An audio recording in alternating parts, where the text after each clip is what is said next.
What's up, guys? Dr. Seth here to help you deal with more of your powerlifter problems.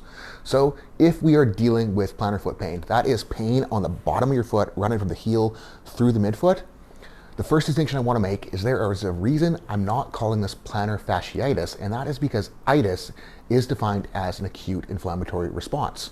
Now, the reason I'm not calling this an itis is if we're looking at irritation in tendon and connective tissue in fascia, it's less inflammation because there isn't really inflammatory cells present than it is just simply irritation in response to loading with some disruption to the matrix and some water retention. It's not true inflammation because we don't have inflammatory cells, so we can't really call it an itis, and if we're calling it an itis, we are barking up the wrong tree. We are trying to deal with the wrong problem because it isn't inflammation, it's load tolerance that we're dealing with. And this often happens in response to loading, but I'm not saying that it is chronic overloading or chronic overuse that's causative of this.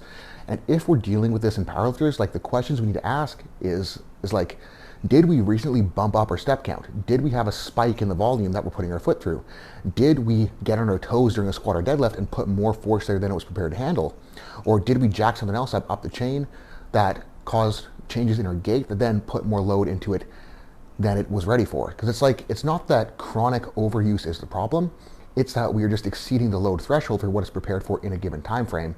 And it's less about chronic loading, it's less about doing too much over months and months and months, and more about asking, did we do too much in a given day, on a given day, for it to then become irritated, for that slight disruption to occur to the area, for the pain to result.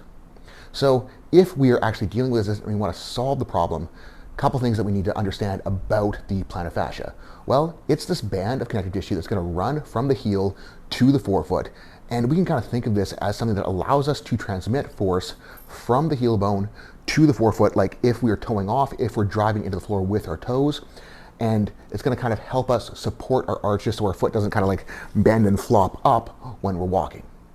So if we understand that, we can then begin to understand how we then get the thing to work better, get the thing to feel better, and get the thing to better tolerate loading. And one of the first things that I will suggest will often be suggested by other people, but they are going to tell you that you have your plantar foot pain because your calves are too tight and then they're pulling on it too much. I'm going to say that we want to begin to stretch our calves in the short term, and that's not because I'm saying that our calves are too tight. It's because I'm saying that we need to get the thing better at handling loading, and putting ourselves in a static stretch can expose it to loading in a way that we can meter easily, that we can access easily, and that we can do at a very high frequency when things are pissed off to begin to influence that load tolerance. And one of the favorite things I do, or one of my favorite things for this, is I will use a yoga block, just because a yoga block is soft, we can kind of ease into it. We're not going to really be jabbing into it, but we're going to use that to elevate our toes.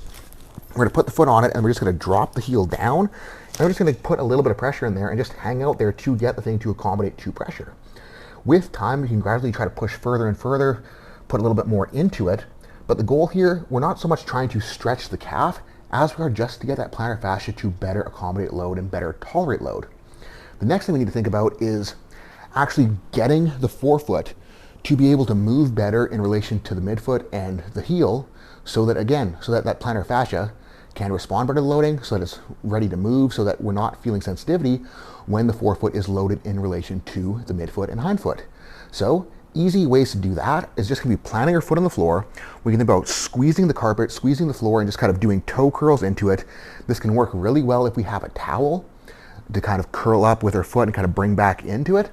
Other things we can do is we can just even plant our foot and work on rocking our foot back and forth and just try to contract the muscles on the side of our shin just to get them to move the foot, get the forefoot to move, get the midfoot to move, and get the plantar fascia to lengthen under load.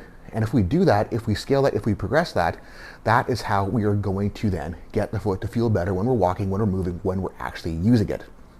And as far as actually progressing things, well, we can start with those foot drills with just the knee or the foot sitting on the floor relaxed. We can then start to put pressure in while we're doing those drills. We can then stand up while we're doing those drills. We can then even begin to do those drills like on a calf raise machine to segment the forefoot and then get things to have more load through the calf raise machine. So really simple progressions, really simple things we can do, and it's just a matter of scaling it to our abilities, scaling it to what we can handle, and then progressing from there. So guys, let me know if that helps you out. Share it with a friend if they are dealing with foot pain, because it is going to help them. And if you can't figure it out on your own, book an appointment with me and we can get the job done. Thank you for watching.